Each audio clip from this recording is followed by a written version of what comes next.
말씀 요한복음 15장 17절로 27절까지 있는 말씀입니다.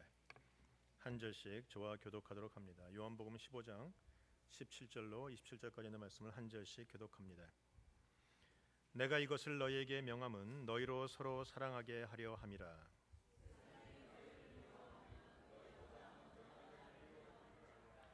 너희가 세상에 속하였으면 세상이 자기의 것을 사랑할 것이나 너희는 세상에 속한 자가 아니요 도리어 내가 너희를 세상에서 택하였기 때문에 세상이 너를 미워하느니라.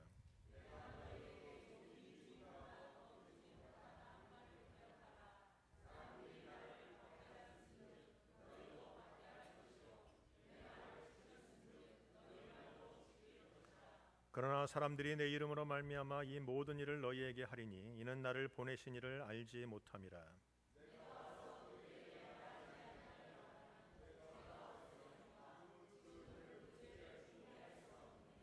나를 미워하는 자는 또 내 아버지를 미워하느니라.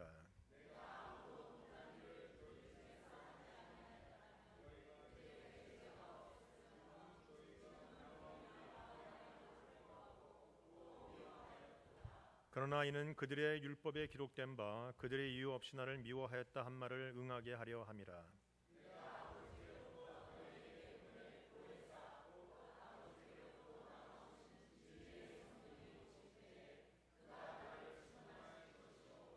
너희도 처음부터 나와 함께 있었으므로 증언하느니라.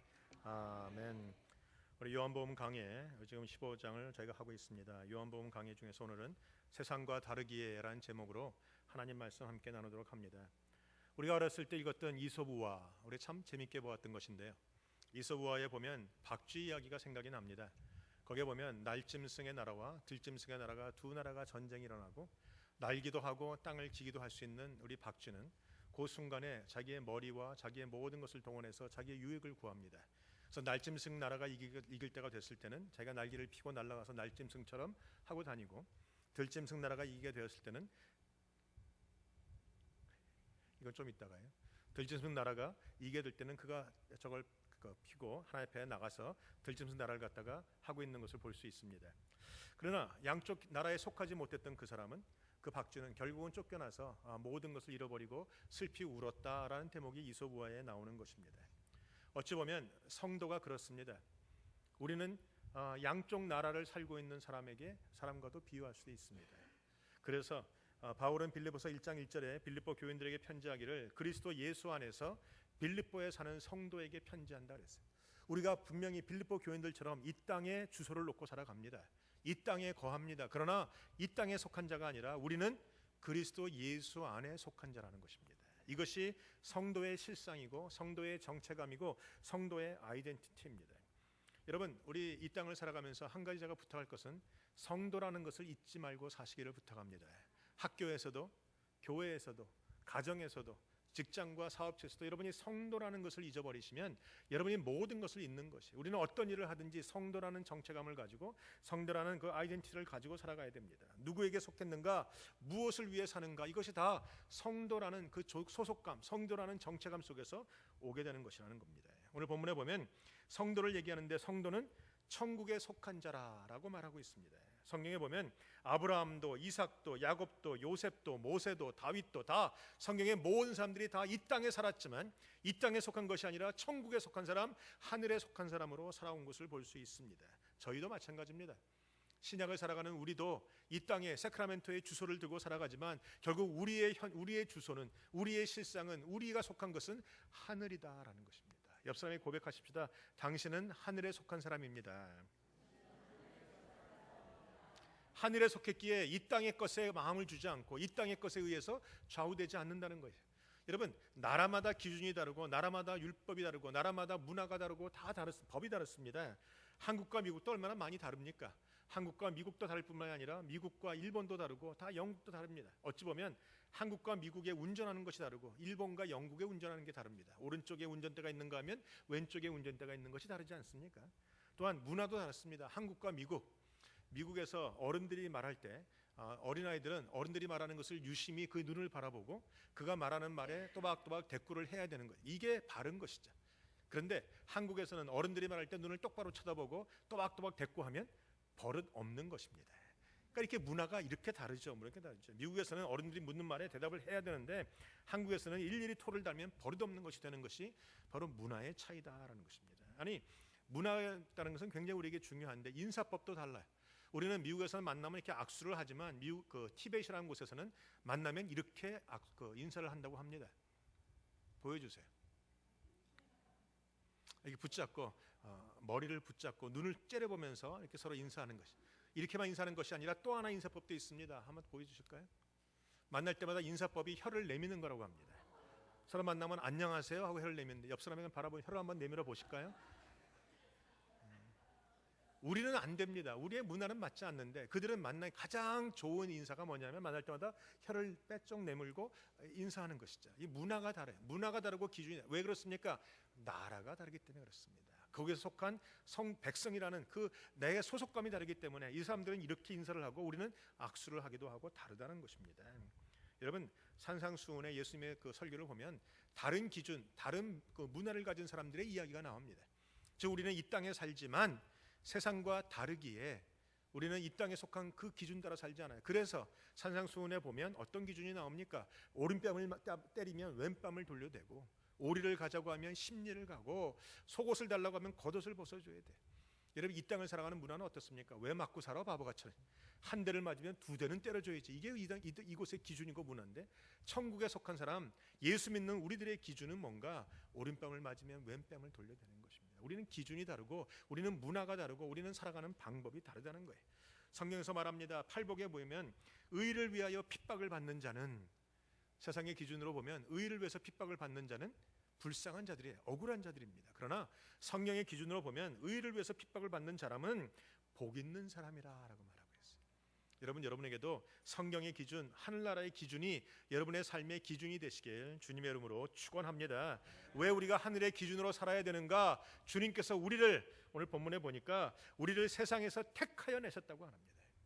우리는 세상에 사나 세상에 속한 자가 아니에요. 이 땅에 발을 붙이고 사나 이 땅에 속하지 않았다는 겁니다. 우리를 택해서 우리를 선택해서 우리를 예정하셔서 하늘나라에 속한 사람으로 삼으셨다는 것이죠. 여러분 그래서 에베소 1장 5절에 보면 그의 기쁘신 뜻대로 우리를 예정하사 예수 그리스도로 말미암아 자기의 아들들이 되게 하셨으니라고 되어 있어요. 교회라는 이름의 원어에 보면 우리 헬라어에는 에클레시아 이렇게 부릅니다. 액이란 단어는 빼내다라는 단어가 있어요. 즉 클레시아는 불러서 바깥으로 빼냈다. 이게 바로 성도인 거예요. 이게 교회인 거예요. 이 땅의 교회가 주소를 갖고 존재하지만 우리는 이 땅에 속한 것이 아니라 이 땅에서 죽어가는 세상에서 썩어져가는 세상에서 우리를 빼내셔서 불러내셔서 바깥으로 불러내신 거예요. 얼로 천국으로 불러내신 것입니다. 그래서 이제는 우리가 하늘에 속한 백성이다라는 것이죠. 여러분 우리가 이 땅에 속하지 않았기 때문에 세상이 우리를 미워하는 것이 당연합니다. 오늘 본문에 보면 19절에 너희가 세상에 속하였으면 세상이 자기 것을 사랑할 터이나 너희는 세상에 속한 자가 아니요 도리어 세상에서 나의 택함을 입은 자인 고로 세상이 너희를 미워하느니라. 세상과 성도는 기름과 물과의 관계. 우리는 세상과 타협할 수도 없고 세상과 연합할 수도 없어요. 세상이 좋아하는 것 좋아하지 않습니다. 세상이 추구하는 것도 추구할 수 없는 것이에요. 왜냐하면 우리는 하늘에 속했기 때문에 그래요. 많은 성도가 하늘에 속한 것을 알면 아마 좀 다르게 살아갈 것 같아요. 이 많은 교회가 많은 예배가 있고 많은 그 성도가 있는데 왜 세상이 변하지 않는가? 물론 미국도 마찬가지지만 한국도 심각합니다. 한국에 있는 그 많은 교인들이 주일날이면 엄청나게 모여서 예배를 드리는데 세상이 바뀌질 않아요. 한국 땅이 바뀌질 않습니다. 썩어있는 정치가 바뀌질 않고 잘못된 경제가 바뀌지 않고 잘못된 문화들이 바뀌질 않아요. 가장 큰 교회가 있는 한국에 가장 술 소비가 많고 가장 음란함이 많고 가장 어려운 것이 많은 것은 이게 다 누구 책임인가? 제가 보기엔 예수 믿는 사람 책임이에요. 우리가 세상에 거하면서 세상과 똑같이 살아가기 때문에 그래요. 사랑하는 성도 우리는 하늘에 속했습니다. 여러분이 모든 말과 행위를 통해서 하늘에 속한 자인 것을 드러내시길 주님의 이름으로 축원드립니다. 우리가 이미 세상에서는 죽은 자예요. 성경은 말합니다. 십자가에서 우리는 이미 죽었다고, 우리가 옛사람에 대해서 죽었다고 말합니다. 이제는 내가 산 것이 아니요 내 안에 예수가 사신 것이라. 이제는 예수의 이름으로, 예수의 명령으로, 예수의 말씀으로 이 땅을 살아가는 것이 바른 것이라는 것이죠. 우리가 이 땅을 살아가는 하늘에 속한 사람들은 하늘의 권세를 갖습니다. 우리는 세상 사람들과 똑같은 것을 추구해서 얻지는 못하지만 우리는 하늘의 권세가 있기에 주님의 이름으로 구하면 이루어집니다.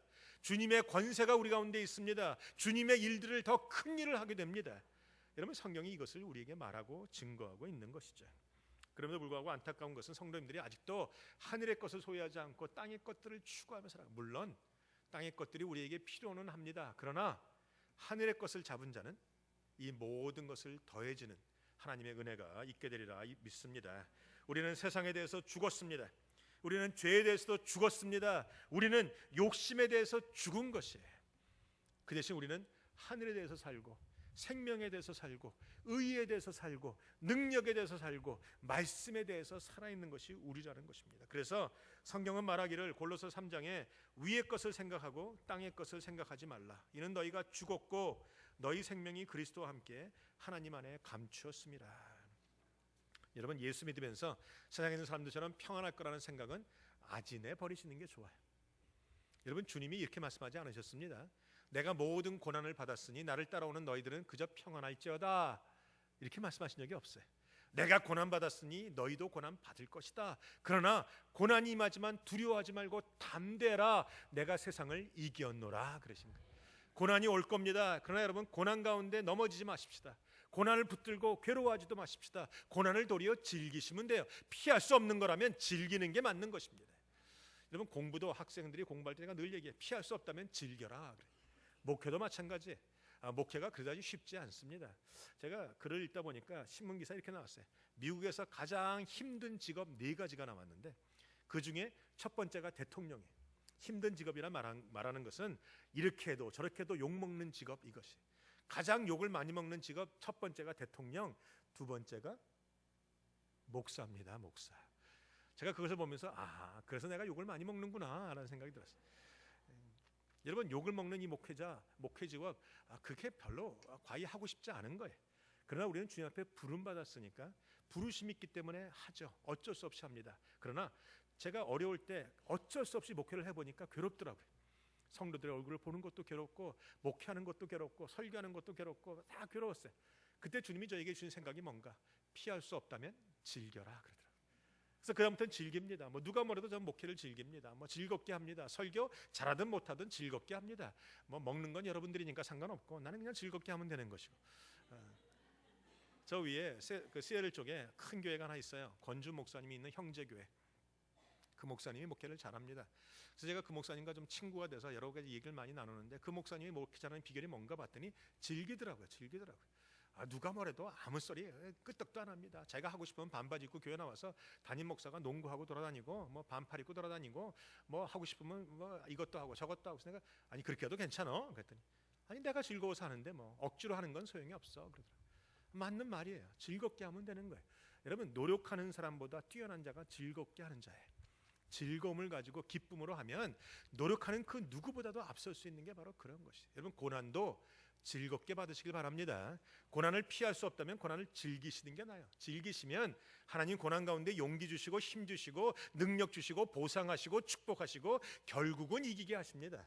우리가 이 땅을 싸울 때 싸워서 이기는 싸움이 아닙니다. 내가 이미 세상을 이겼노라 주님 말씀하십니다. 내가 이겨서 싸워서 이기는 것이 아니라 이긴 싸움을 즐기고 갈 뿐이에요.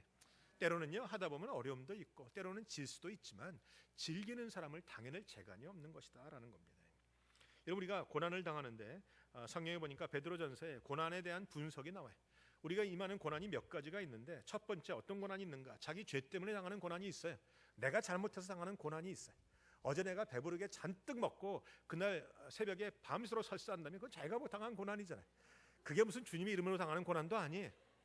우리에게 고난이 옵니다. 자기 죄 때문에, 자기 잘못 때문에, 잘못된 선택 때문에 오는 고난이 분명히 있어요. 근데 그런 고난은 해결책이 한 가지, 회개하는 길밖에 없어요. 자기 죄 때문에, 자기가 잘못한 것 때문에 당하는 고난이면 회개하면 즉석에서 해결이 됩니다. 해결이 되고 돌이킴이 되고 하나님이 바로바로 해결해 주십니다. 그런 고난이 하나 있어요. 두 번째 고난은 애매하는 고난이 있어요. 베드로가 말하는 고난, 누구의 잘못도 아니에요. 내 잘못도 아닌데 애매하게 욕을 먹고 애매하게 고난당하는 고난도 있어요. 억울하죠. 애매하게 당한 고난은 억울한 거예요. 그런데 베드로서에 보니까 애매한 고난이라도 주님의 이름으로 참으면 그것이 우리에게 복이 된다 말하고 있습니다. 애매한 고난을 당할 때 우리가 하고 싶은 게 뭡니까? 먼저 입을 열고 싶잖아요. 나는 아니야, 나는 억울해 라는 말을 하고 싶지만, 애매하게 고난이라도 내가 참으면, 내가 인내하면 우리에게 복이 오게 되리라 믿습니다. 옆사람의 고백하세요. 애매한 고난도 참으면 복입니다. 말씀합니다. 첫 번째는 자기 죄 때문에 당하는 고난이 있고, 애매한 고난이 있고, 세 번째 당하는 고난이 오늘 본문에서 말하는 믿음 때문에 당하는 고난이에요. 주님의 이름 때문에 당하는 고난입니다. 세상과 기름과 물처럼 변화 있는 우리들이 세상과 타협할 수 없기에, 죄를 질 수 없기에, 주님의 십자가를 놓을 수 없기에, 주님의 이름을 부인할 수 없기에 끝까지 붙들고 있는 믿음 때문에 당하는 고난이 분명히 있다라는 것이, 이 고난이 주님이 말씀하시는 거예요. 세상에 속하지 않았기에, 세상과 다르기에 고난이 오는 것이다. 오늘 이 고난이 올 때 여러분은 어떻게 해야 되는가? 고난이 올 때 고난을 감사함으로 즐기시면 돼. 이 고난은요, 외로운 고난이 아니에요. 많은 사람들이, 심리학자들이 보니까 고난이 올 때 고독이 함께 오면 그 고난의 무게가 커진다는 거예요. 무슨 말이냐 하면, 내가 고난을 당하는데 나만 당하는 고난인 것 같으면 힘들어요. 다른 사람은 다 괜찮은데 나만 유독이 힘들면 그것이 외로움이 돼서 고난이, 고독이 합쳐져서 힘들다라는 심리학자들의 얘기가 있어요. 근데 오늘 본문에 보니까 주님이 고난을 당하셨다는 거예요. 나만 혼자 당하는 고난이 아니라 주님이 먼저 당하신 고난이에요. 주님이 다 알고 있는 고난입니다. 그래서 고난은 나를 체휼하시고 불쌍히 여기신다고 얘기하죠. 여러분, 우리 학교 다닐 때 그걸 기억하십니까? 학교에서 어느 날 공부를 열심히 했는데 갑자기 시험 문제가 너무 어려워서 빵점 받게 됩니다. 빵점 받으신 적이 없나 보죠? 빵점 받게 될 때 얼마나 창피합니까? 얼른 시험지 덮어놓죠. 근데 그러고 삐딱 보니까 옆에 있는 애도 빵점이에요. 저쪽 보니까 저쪽 애도 빵점이에요. 그러고 보니까 반의 반 이상이 다 빵점이에요. 그러고 보니까 그 반에서 공부 제일 잘했던 철훈이도 빵점이에요. 그러니까 얼마나 갑자기 기분이, 마음이 편해집니까? 그냥 얼굴이 환해지고, 너도 빵점, 너도 빵점, 철훈이도 빵점, 나도 빵점인데, 그리고 집에 와서 시험지 딱 내놓고 뭐라고 합니까? 엄마가 빵점이 뭐야? 이렇게 할 때, 우리 반에서 공부 잘하는 1등 철훈이 있지, 걔도 빵점 맞았어. 다른 사람이 나와 함께 고난받으면 어때요? 기분이 위로가 와요. 주님이 우리의 고난을 다 받으셨다는 거예요. 나 홀로 당하는 고난이 아닙니다. 주님이 당하신 고난이에요. 그러니까 여러분이 외로워할 수도 없고, 여러분이 고난스러워할 것도 없이, 주님이 나와 함께 하셨구나, 좀 마음의 위로도 되고 힘도 얻어져요. 교회 오늘따라 교회 오는데 오다가 차 사고도 나고 뭐 문제도 있고 끄적끄적, 그래서 교회를 늦게 오실 때가 있어요. 막상 오다 보니까 설교 시간이에요. 밖에서 들어오지 말까 망설이다가 그래도 목사 설교는 들어야지 하고 들어옵니다. 창피로 물어서고 머리 푹 내고 들어오는데, 또 하필이면 뒤에서 안내하는 사람이 맨 앞에 갖다 놔요. 속이 상하죠. 얼굴이 푹 창피하게 있는데 보니까 뒷문이 열리고 또 한 명이 끌려 나오는데, 내 옆에 앉는데 보니까 시무장로님이 늦게 왔어. 그럼 그때부터는 얼굴이 펴지고 눈이 붉어지고, 뭐 장로님도 늦게 왔는데, 우리 사람이라는 게 그래요. 내가 고난 당할 때 혼자, 내가 어려움 당할 때 혼자가 아니라 다른 사람도 함께 있으면 괜히 위로받고, 이게 주님이 말씀하시는 게 그거예요. 너희가 세상에서 고난을 당하나 담대하라, 내가 세상을 이기었노라 말씀하십니다. 여러분, 이 고난은요, 우리 어떤 의미에서는 그 믿는 성도에게만 주시는 특별한 은혜예요. 특권이에요. 예수 믿지 않는 자들은 이런 고난 안 당해요. 예수 믿지 않는 자들은 자기 죄 때문에 당하는 고난이에요. 그러나 예수 믿는 우리들은 믿음 때문에 당하는 고난이에요. 예수 믿기 때문에, 세상과 다르기 때문에 당하는 고난이 있다는 것을 보시고, 이 고난엔 주님이 반드시 책임져 주시고 축복하시고 보상하신다는 것을 믿으시길 주님의 이름으로 축원합니다. 주님이 우리 교회를 다 축복하시는 거예요. 우리가 왜 고난당하는가? 세상과 다르기 때문에. 세상이 다른 우리들을 질투해요. 미워합니다. 생각해 보세요. 여기 그냥 시꺼먼 오물 묻은 사람들이 다 있는데, 나도 오물 묻고 너도 오물 묻었으면 별반 문제가 안 돼요.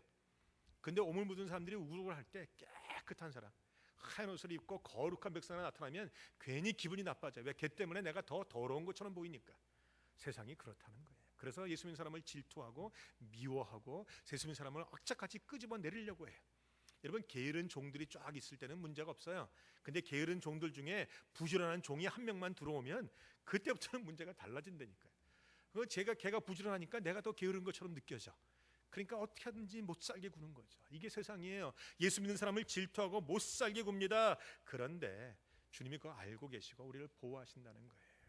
성경 22절에 보면, 내가 와서 저희에게 말하지 아니하였다면 죄가 없으려니와 지금은 그 죄를 핑계할 수 없느니라. 주님이 세상에 빛으로 오셔서 그 빛을 우리에게 주셨기에, 우리가 그 빛을 갖고 세상에 들어가면 세상이 못 견뎌한다는 거예요. 못 견뎌한다는 거예요. 여러분 지금 주님 때문에 고난받고 계십니까? 잘하고 계시는 겁니다. 주님의 이름으로 고난받고 있습니까? 당연한 겁니다. 주님의 이름으로 고난받고 있습니까? 조금만 견디시면 됩니다. 주님의 이름으로 고난받고 있습니까? 주님이 금방 해결해 주시고 보상하시리라 믿습니다. 오늘 성경에 보면 주님이 너희를 박해할 것이라고 말씀하시면서 20절 하반절에 보면 내 말을 지켰은즉 너희 말도 지킬 것이라 그랬어요. 주님이 이 땅에 고난받으셨지만 주님의 말에는, 그 말씀에는 권위가 있었다는 겁니다. 우리도 세상에 고난받지만 주님의 권위가 우리 가운데 있다라는 겁니다. 여러분 오늘 요한복음 15장 우리가 지난주에 강해 말씀을 들었던 것을 보면 너희가 내 안에 거하고 내 말이 너희 안에 거하면 그런 대목이 나와요. 주님과 함께 있고 주님께 붙어있는 싸움 중에 가장 중요한 건 말씀 붙들고 있는 싸움이에요. 오늘도 주님이 그 말씀 붙들고 살아가면 그 말씀의 권위가 나타나고 능력이 나타난다, 주님 말씀하십니다. 여러분 성도는 이 땅의 것을 붙잡고 살아가는 것이 아니라 성도는 주님의 말씀을 붙잡고 살아가는 거예요. 주님의 말씀이 성도의 능력입니다. 세상에서 주님의 말씀을 선포하면 세상이 꼼짝하지 못해요. 여러분 성경을 알고 계시죠? 예수님이 마귀에게 이끌려 시험 받으실 때 마귀를 대적하는 방법은 하나님의 말씀이셨어요. 기록된 바 말씀하셨어요. 여러분 주님의 말씀을 붙들고 있는 것이 여러분의 능력이 되시리라 믿습니다. 그것이 우리의 승리로 우리를 인도하는 것이에요. 여러분 주님의 말씀을 붙들고 살아가는 우리들에게 주님은 결국은 보상하세요. 마태복음 5장 11절에 보시면 나를 인하여 너희를 욕하고 핍박하고 거짓으로 너희를 거슬려 모든 악한 말을 할 때에는 너희에게 복이 있나니 기뻐하고 즐거워하라 하늘에서 너희의 상이 크미니라. 히브리서에도 베드로전서 4장에도 말씀하십니다. 너희가 그리스도 이름으로 욕을 받으면 복 있는 자로다. 영광의 영 곧 하나님의 영이 너희 위에 계심이라. 우리가 고난을 통과할 때 하나님이 주시는 복이 또 뭔가? 성령님이 함께 하시는 거예요. 성령님이 내 안에서 위로가 되어주시고 견고한 성읍이 되어주시고 내가 넘어진다 말할 때 나를 세워주시고 내가 낭망할 때 나에게 깨우침 주시고 오늘 본문에 보니까 26절에 내가 아버지께로부터 너희에게 보낼 보혜사 곧 아버지께로부터 나오시는 진리의 성령이 오실 때에 그가 나를 증언하실 것이요 그랬어요. 내 안에 성령님이 계시면 예수의 말씀을 생각나게 하시고 예수의 말씀으로 힘있게 하시고 소망 갖게 하시고 결국은 승리하게 하신다는 겁니다. 여러분 주님이 승리하신 그것이 오늘도 성령을 통해서 우리에게 하나하나 이루어지게 되시길 주님의 이름으로 축원드립니다. 이 땅에 살아가는 성도에게 많은 고난이 있다고 주님은 말씀하고 계십니다. 고난을 피할 수 없다면 즐기시기 바랍니다. 내가 죄 때문에 당하는 고난이라면 회개하시기 바랍니다. 애매하게 받는 고난이라면 인내하시기 바랍니다. 주님의 이름으로 받는 고난이라면 오늘도 즐기시고 감사하시고 찬양하시면 하나님이 고난을 속히 끝나게 하실 것이. 그리고 여러분 잃어버린 모든 것 주님이 갚아주십니다. 저는요 욥기서의 그 축복이 얼마나 좋은지 모르겠어요. 욥기서에 보면 욥이 갖고 있던 그 많은 것 주님의 이름으로 고난받지 않습니까? 그가 뭘 잘못했다고 고난받습니까? 주님과 괜히 애매하게 주님과 사단이 나오는 대화 때문에 그 고난받는 거예요. 그 고난 다 통과한 후에 그에게 주어지는 축복은 2배의 축복이 있습니다. 여러분 주님의 이름으로 받는 고난은요 허무하게 끝나지 않아요. 여러분이 인내함으로 믿음을 가지고 나가면 그 고난 뒤에는 생명의 면류관도 있고 보상도 있고 하늘의 영광도 있습니다. 성경은 오늘 이렇게 얘기합니다. 로마서 8장 13절에 그리스도와 함께 영광을 받기 위하여 고난도 함께 받아야 될 것이라. 오늘 이 믿음이 이 소망이 저와 여러분들의 소망이 되시길 주님의 이름으로 축원드립니다. 기도하시겠습니다. 여러분 이 시간 한번 통성으로 기도하시겠습니다.